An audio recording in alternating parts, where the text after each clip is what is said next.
The Ultimate Triumph by Benjamin Krem's Master. A Master Speaks, Volume 2, page 17. When a nation comes to adulthood, to maturity, it relates to other nations in a completely different way than hitherto. It begins to respect the rule of law, which binds all nations together in mutual responsibility and need. The sign of a growing maturity is precisely this respect for the laws which men have found necessary to live together in peace.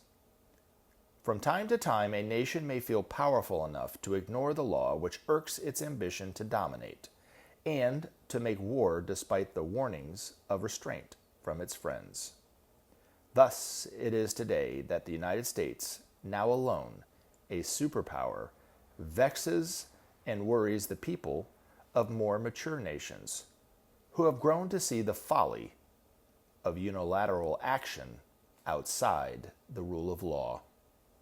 The young and overconfident superpower, flexing its muscles, will overreach itself, and the sooner this happens, the safer for the world.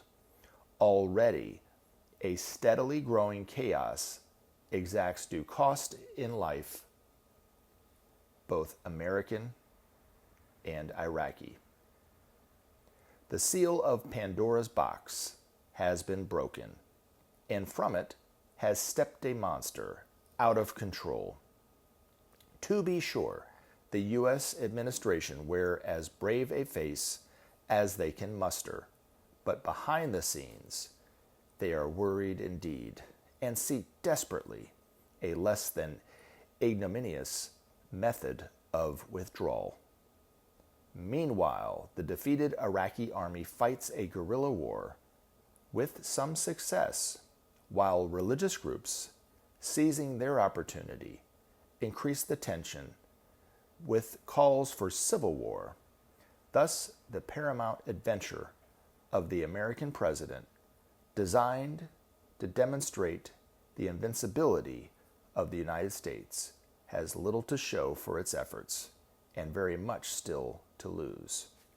When at last the U.S. government sees for itself the folly of this reckless and unnecessary war, it will not, of course, admit this to the world. Rather, it will seek to gain the support of the United Nations to extricate itself from this embarrassing blunder, and if possible, to lay the blame elsewhere. When among nations the rule of law is ignored, the whole world suffers. Thus today the tension which has accomplished this futile demonstration of military strength affects millions, innocent of all terrorist action or mayhem. The world is struggling now with epidemics of all kinds as the human immune system breaks down under the stress. Did the warmongers but realize the karmic effects of their ill-considered actions, they might well make amends and take sightings for another course. Maitreya, meanwhile, watches carefully this inharmonious situation, ready to intervene if necessary, ready to emerge when possible. Remember that Maitreya is in no doubt about the ultimate triumph of those who stand behind him, who value peace and justice, freedom and love.